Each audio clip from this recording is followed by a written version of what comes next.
أوغندا، دولة منبع لنهر النيل. وكما يقول الأوغنديون: لا يحتاج المرء إلى بوصلة للإبحار من أوغندا إلى مصر، لأن مياه النيل تجري من الجنوب إلى الشمال تبعاً لميل الأرض، وهي كفيلة بأن توجه المسافر نحو مصر.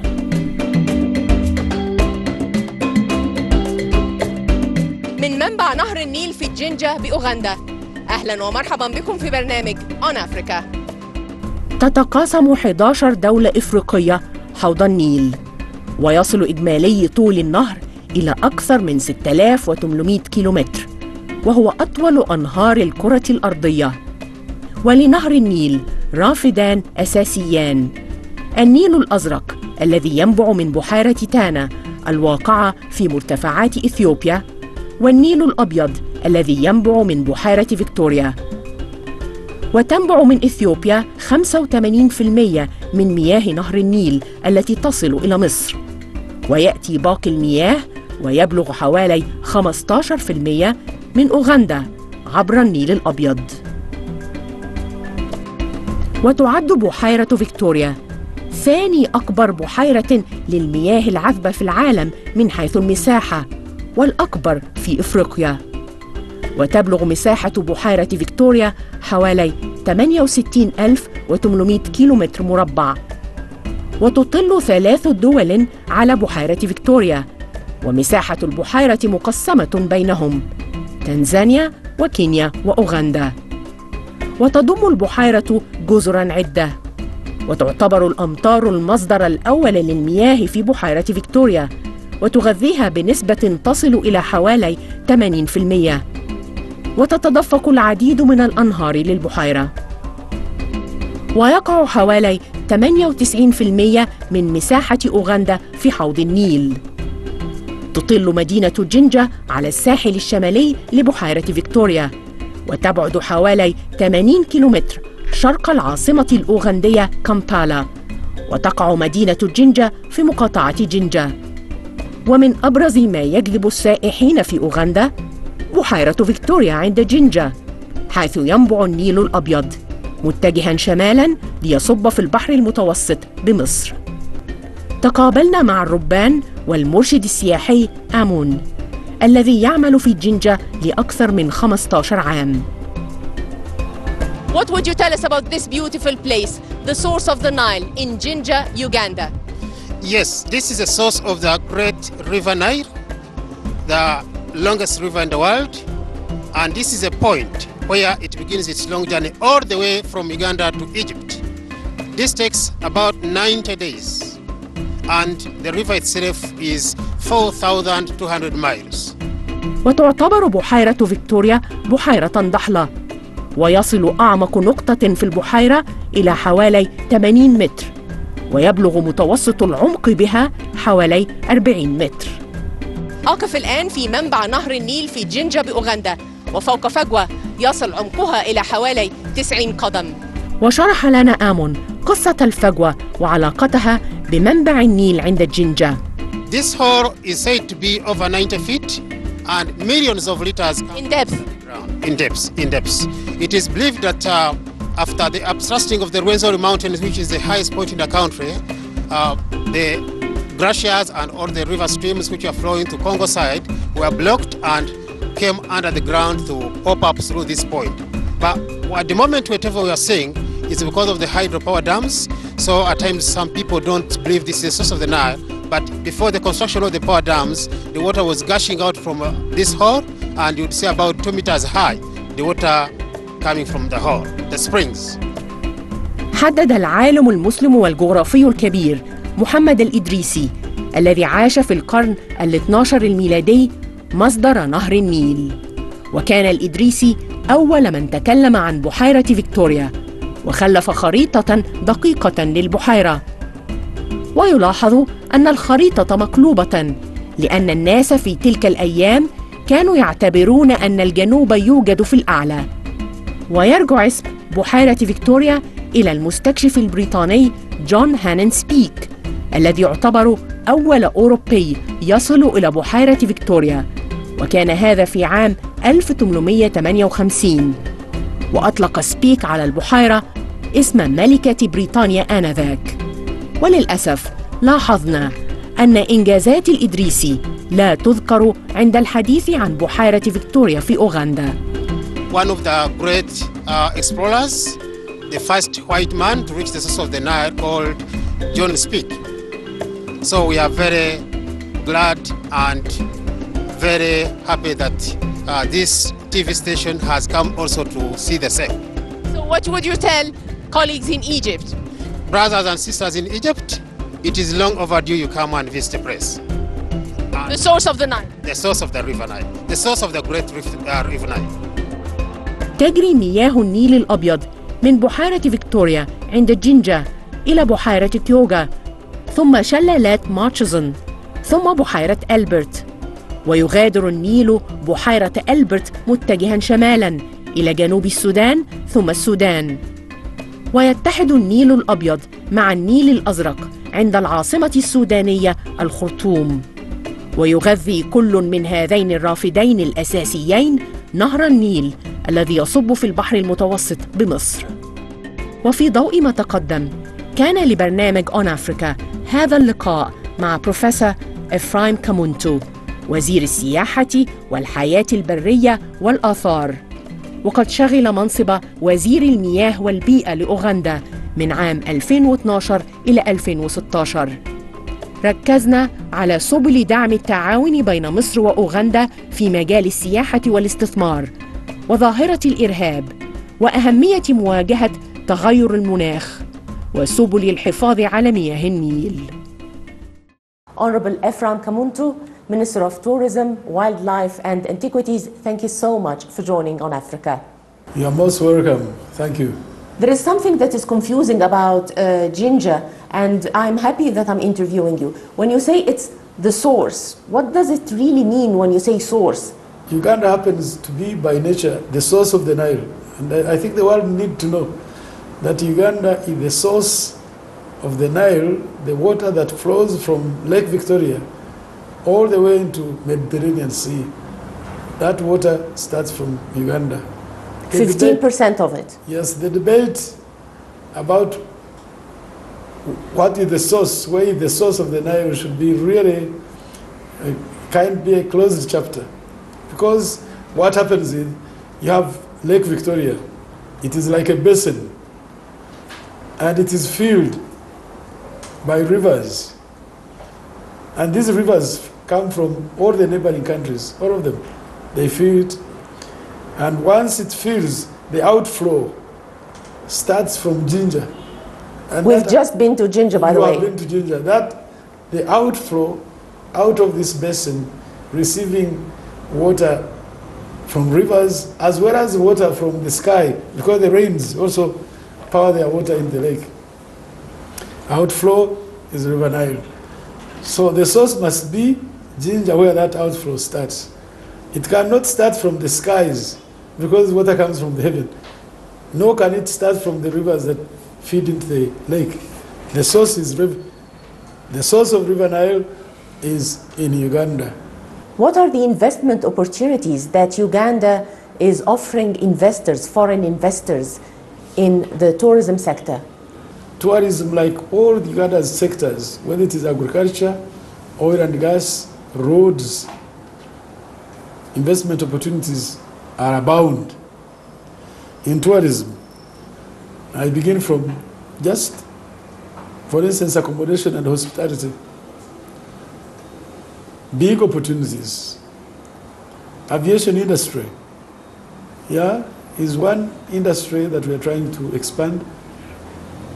When you land at Entebbe, our natural endowments are in remote areas, and you need to reach there.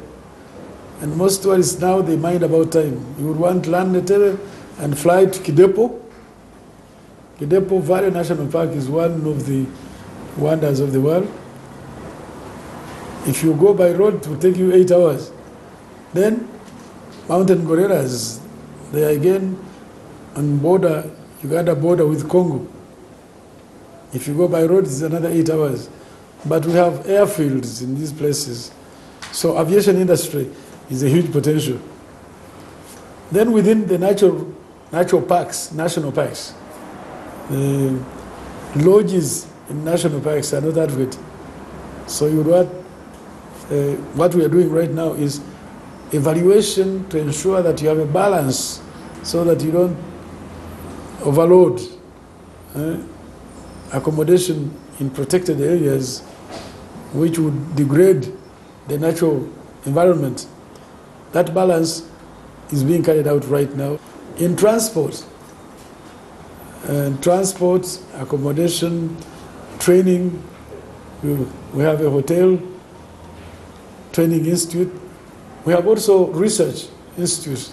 We have a wildlife training and research institute in Kasese. We are looking for partnership and people to invest in this. Because knowledge and skills is very fundamental. It's just the rock on which sustainability is based. Huge investment opportunities, and we provide incentives. We have one-stop center, Uganda Investments Authority.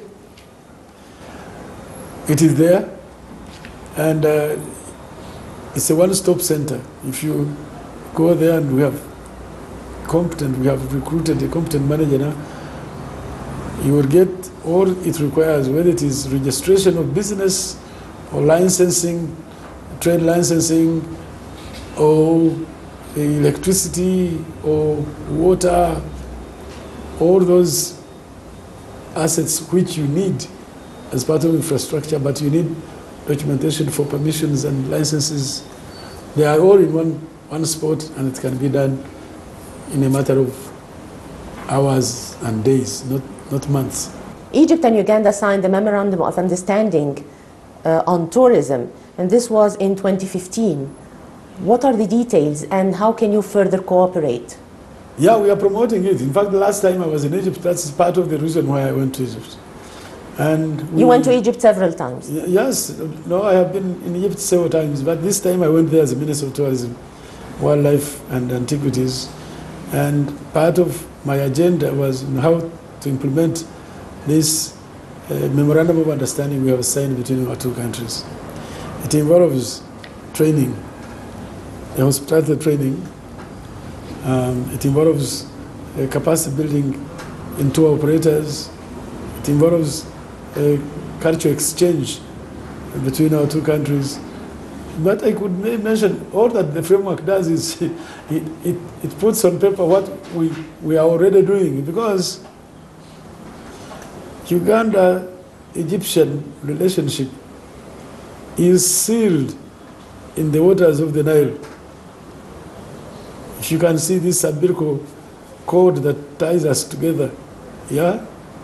And of course. Has been, yeah. Yes, and it has been since the beginning of time. So it makes a lot of sense, and Egyptians have invested quite heavily, and they are in construction, they are in medicine, they are in all these areas. But specifically tourism is simply to promote cultural tourism, to promote investment and training and research broadly. We have also, Egypt has an Institute of Diplomacy. We have this, we have education. A lot of Ugandans have been trained in Egypt, very many Ugandans. And that's what we are trying to promote as well.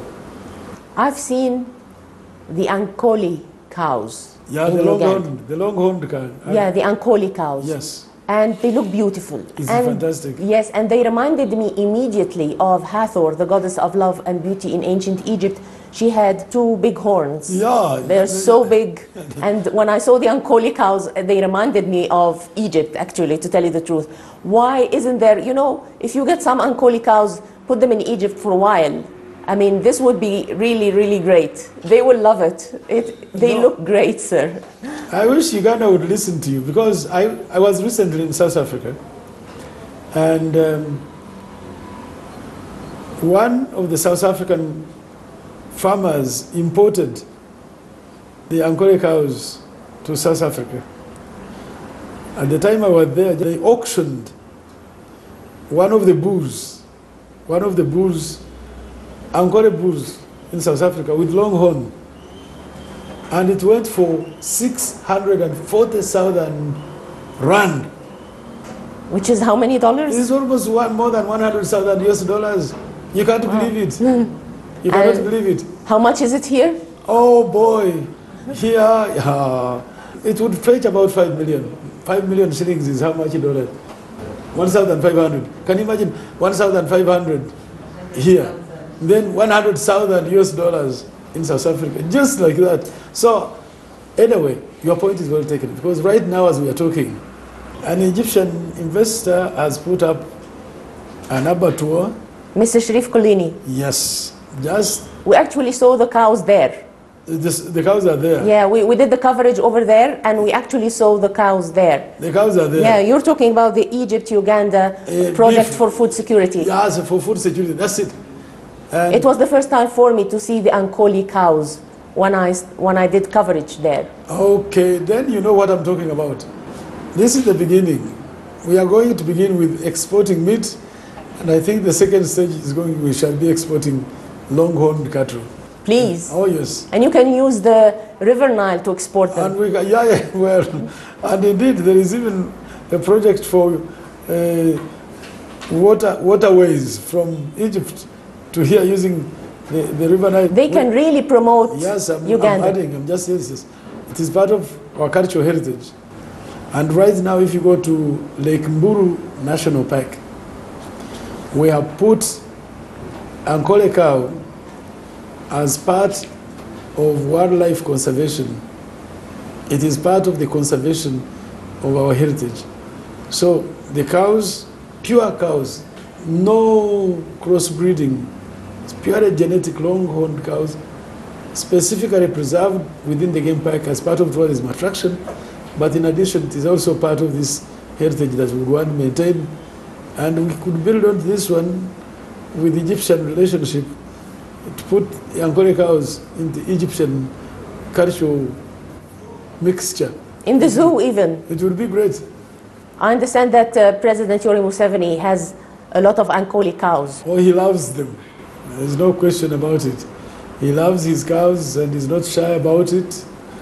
He tells you that, his education was financed by those cows, and it also, I think, provides him with a sense of relief when he has been in public life battling issues. He never takes holidays as is normally the case, and I think his holidays is when he goes to look after his cows for a hike. It refreshes him and revives, restores, rekindles his energy. Those cows are great. They inspire him, I think. There are two other things that can really promote Uganda very well in Egypt. Yes? Shea butter. Yeah. And moringa oil. Shea butter is also one of the cultural heritage of this country. And the challenge now we have is we have to generate electricity to supply rural areas, for the rural areas to spare the shea butter tree from cutting it down for charcoal. And we are doing it, but shea butter is medicinal. Yes, like moringa oil. Yes, like moringa, it's very medicinal. So you can see we have a lot to offer. Yes. We have a lot to offer to Egyptians, we have a lot to offer to the world. And this can even boost the volume of trade between Egypt and Uganda, which is very low actually. It's $100 million. We have imbalance of trade between our two countries, and there is an opportunity for restoring that balance. And Uganda stands to benefit. So on the export promotion, Uganda as a policy is export-led growth, and all these possibilities, they inspire us. And our close relationship with Egypt is aimed at mutual benefit, trading together, culturally respecting each other, and maintaining peace, law and order.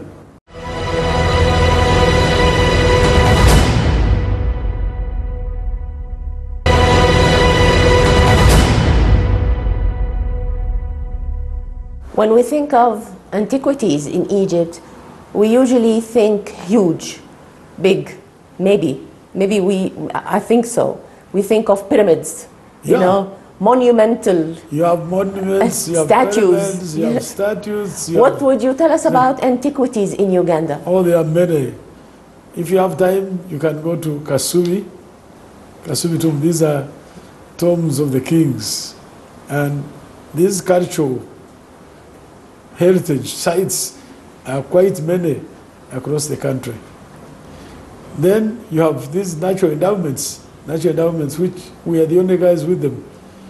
So, to have snow on the equator, it is a mythology. They tell you King Solomon's mines, which became a source of such, are hidden in Mount Renzori, or Mountains of the Moon.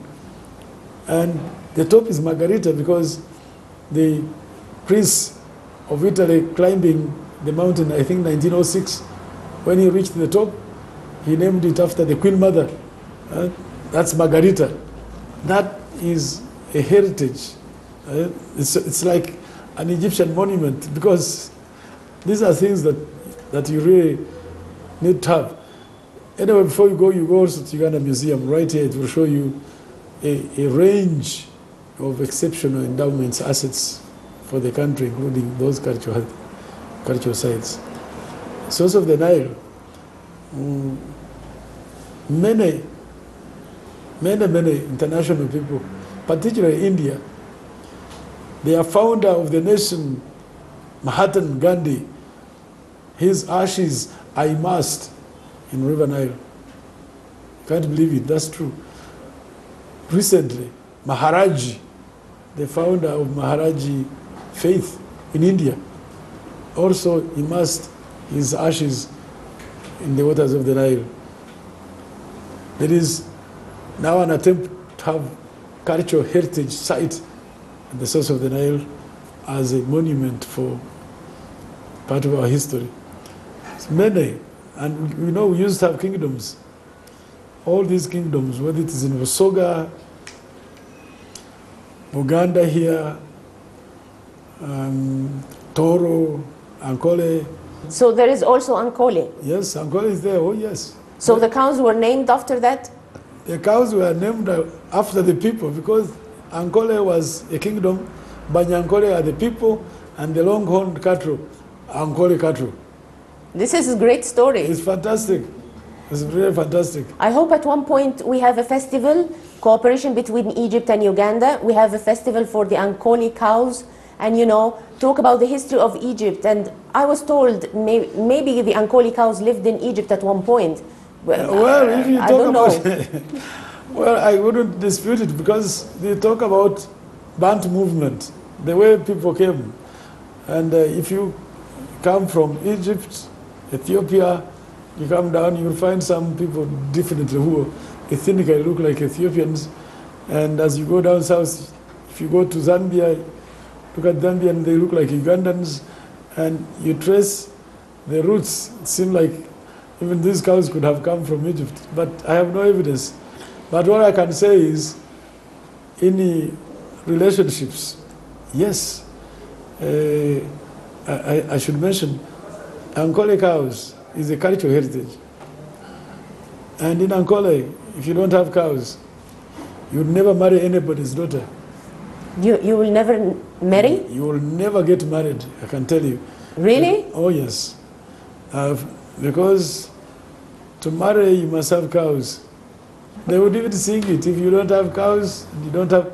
In other words, for me to give you the hand of my daughter, I must be assured that where she's going, she will be taken care of. And Ankole used to be a source of life. Ankole cow used to be a source of life.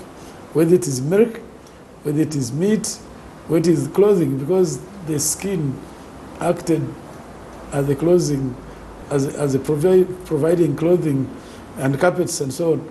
So as a source of livelihood, a cattle, you can't give your daughter to some guy who cannot have the capacity to keep your daughter. So the only assurance is he has cows and you ask, bring cows. If he brings cows, you are sure he has cows. Then you can give hand of your daughter. That was the explanation. No, I'm pleased you are intrigued by the Ankole cow. Of course, it's Stay very with us. unique. It's very unique, you know. Yeah, stay with us. I will. Yeah. To have a festival, please. I hope you think of a festival for Ankole cows in Egypt. We can give you a milk as well. You will love it. They will love it over there in Egypt. Fantastic, yes. Because you know, when you look at the culture, you look at ancient Egypt, the tombs, the drawings, and all that. Yes. It's amazing how Hathor is a main goddess in Egypt. Yes. Hathor, the goddess of love and beauty. This is the big one. That's the big one. Yes. Yeah. And her symbol was a cow. Yes, but actually what I have told you is we are trying every effort to preserve the Ankole cow as part of our tourism attraction. Just if you go to National Park right now, Lake Mbulu, you'll find those cows specifically preserved. So do you consider them wildlife, as part of wildlife? Or they are tamed, or are they wild or tamed? No, they are tamed. They are tamed, but we preserve them together with wildlife as a way of, they are part of protected. So you get them from being domestic, they become part of preservation of wildlife, protected, so that any tourist, like you have showed interest, who is coming to see wildlife, would also see the longhorned cattle of Ankole. What are the efforts of the ministry to protect wildlife? What are the objectives, actually? 10% of Uganda's surface area is preserved, protected, put aside for conservation. How many protectorates do you have? We have more than 10. We have 10 national parks, 12 game reserves, and then we have sanctuaries, about wildlife sanctuaries. So do you advise us to go to Mercy Zone or Queen Elizabeth Park? All of them are unique, because if you go to Maxon Falls, you find it has unique endowment, some of which are not in Queen Elizabeth. So you would be advised, visit all of them. We don't have enough time. Which one is? Find time. You previously served as Minister of Water and Environment. Yes, I did. And this was between 2012 and 2016. Yes, I did. Egypt and Uganda took part in launching the Nile Basin Initiative, the MBI, in 1999. Yes, we did. And right now, there are 10 member states, and Eritrea acts as an observer. Yes. The MBI includes all the Nile Basin countries except Eritrea, which is an observer. Is an observer, yes, Yeah. Eritrea is an observer. What is Uganda's position on water sharing of the Nile River? As an economic question, when you have water of the Nile shared by 10 riparian countries with Eritrea as an observer, that resource which is shared can only efficiently managed if it is cooperatively managed. This is an economic principle. We have it, whether it is Lake Victoria Commission or River Nile Basin Commission. All of these resources which are shared by sovereign states can only be efficiently managed if they are managed together. And that also applies to this Nile Basin Initiative. Number two, you know it only too well. Water, your own national, who was United Nations Secretary General, Boutros Ghali. I did interview him. You did. He's a great man. He's a great man. He predicted, I hope his prediction will be wrong, the next third world war will be caused by water, scarcity of water. So water is a potential area of conflict if it is not managed cooperatively. Uganda signed the Nile River Basin Cooperative Framework, the CFA, on the 14th of May 2010, but has not ratified the CFA so far. What's Uganda's position on the CFA? Why haven't you ratified the agreement? Our Minister of Foreign Affairs will tell you, and I can also tell you, Uganda has not ratified the cooperation agreement, principally because Uganda would want everybody to be on board. But I must really put a point across. Uganda has waited, demonstrating to the world how concerned the country is that those who share this resource should indeed agree on how they should share it. And it is patient, it's bending backwards. Hopefully, during the course of time, whichever went wrong can be discovered and corrected. Now, if the framework is agreement, you see, listen, if you have 6 countries signing the agreement out of... And 3 ratified the agreement. And only 1 country is no, Sudan did not sign, and the DRC too. Yes. Yeah, but you can see you have South Sudan, Egypt, and the DRC. They haven't signed. Yeah.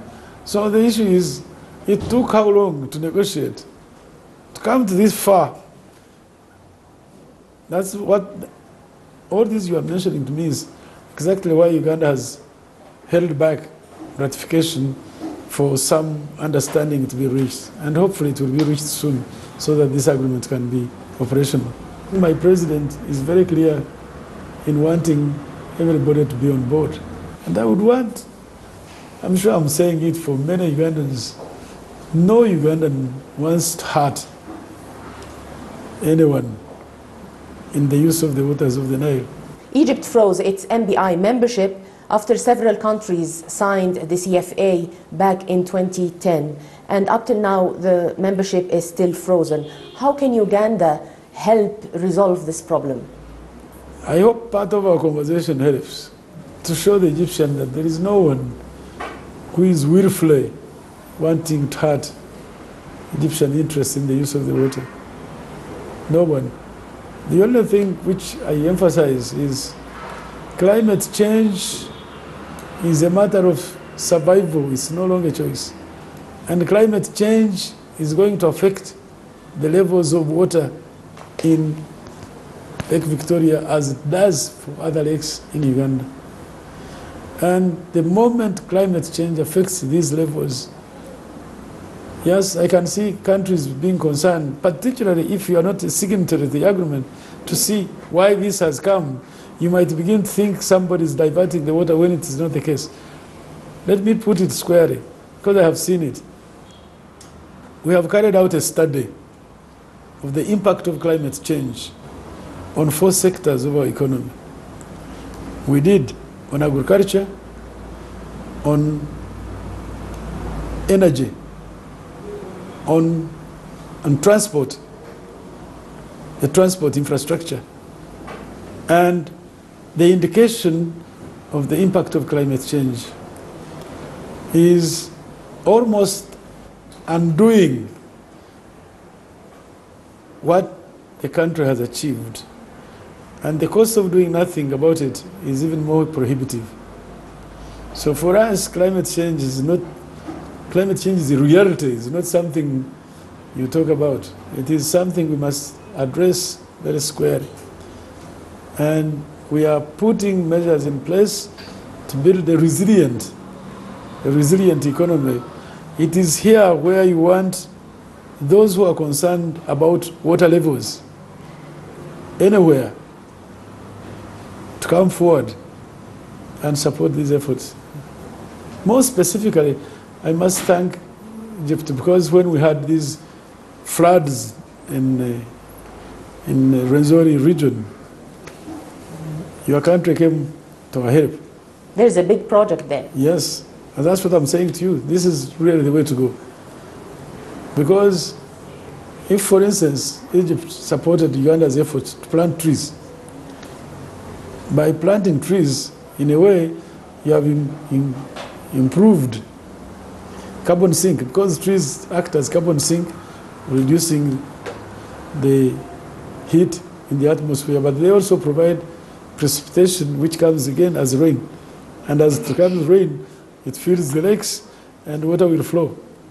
Similarly, when Uganda is making an effort on restoring wetlands that were degraded, this year we should be together with the Egyptians, because if these wetlands are degraded and they cease to provide transpiration in the air square for rain to come back, the rivers will dry, the waters will dry, the lakes will dry.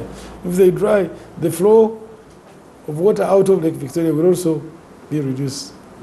Our relationship with Egypt is tied with the waters of the Nile. And we know the use of water. Water is life. So that it is understood that water in the Nile can be sustainably maintained, or water in the Nile can be reduced by forces of nature. And if you are not in a cooperation agreement, you will fight for wrong reasons because you will not have understood the causes of this problem. And the cause of the problem, as I see it in the future, is going to be the impact of climate change if we don't address it right now. Since you're the Minister of Tourism, yes, terrorism is not Uganda specific, is not Egypt specific, is not Kenya specific. It's a global phenomenon. Yeah. Yet, what do you think of the travel advisories that target certain countries selectively? No, travel advisories have come, we have raised issues where they become an instrument of political relationships. And sometimes travel advisories, they come without consultation, and they are used, I think, sometimes wrongly. But the principle of advising your citizens where there is trouble is, I think as a principle, is okay. It's just how it is done. If it is done with bad motives, it becomes harmful. Because tourism is very fragile, very sensitive, and NLI. And as developing countries, we even have this perception problem that some foreigners perceive Africa as one huge dark continent. When Ebola outbreak in West Africa, they think it is in East Africa, and you see cancellation of tourists in East Africa, which has absolutely nothing to do with my it. friend, West Africa is nearer to Europe than it is to here, but you see a lot of anxiety. So that question is part of our discussion in the fora, that travel advisories should be more realistic. They should consult security. I know that where the problem lies, they think, just as you have mentioned, terrorism is not just one country. Terrorism is for all of us. And would share information and would give correct information. Where they even misunderstand us. I, as a Minister of Tourism, I would not want any foreigner to be killed in my own country. I would be the first guy to say, no, tell your guys not to come, because it's more difficult. If they were to come, and I knew it was risky to come, and I agreed, you should tell, I think you should tell them, that some of the ministers of tourism are more concerned about the security of their tourists than perhaps the destination or the source markets. Uganda has even tourism police. Tourism police. Police dedicated for the security and safety of tourists. To show you the concern we have. Uganda is very much aware of the terrorism as a global phenomenon. And the country has invested quite heavily, and the country has been peaceful for the last 30 years. Uganda is indeed an island of peace. That's why we say, look, come, stay with us, the country is secure. Kampala is clearly ranked as the most peaceful city on the African country, the African continent. And we would want more Egyptians come and see us. We would want more investments from Egypt. And indeed, that meat factory you visited is part of efforts to attract more cooperation, more trade. And internationally, we are together in a common goal for prosperity of all countries. And Egypt is a good partner because of the linkage we have, which I have mentioned. The waters of the Nile link us historically and forever. But it looks like the Ancolis also, they link us. Yeah. Yeah, I'm so much impressed, sir. My last question. What does your name mean, Kamuntu? That's many things. One, the word muntu, without kamu, muntu, M-N-T-U, muntu. And Ubuntu, if you put there O, Ubuntu. The element is humaneness. If you're humane, and my mother and parents, when they named me, I was almost the last born. So I was looked at like, oh, this is Kamuntu. Kamuntu is our own and depicts kindness, humane, Ubuntu, Kamuntu. That's the name. You should ask my, well, what would I say? In which language is this? This is Ankole. This is my Ankole name, Kamuntu, Ubuntu. And Ubuntu perhaps is more, is in line with this, Kamuntu, belonging to people, kind people. You certainly are. Well, thank you very much. Honorable Ephraim Kamuntu, Minister of Tourism, Wildlife and Antiquities, thank you so much for joining On Africa. Thank you very much, Mona, for visiting us and for including us on your itinerary.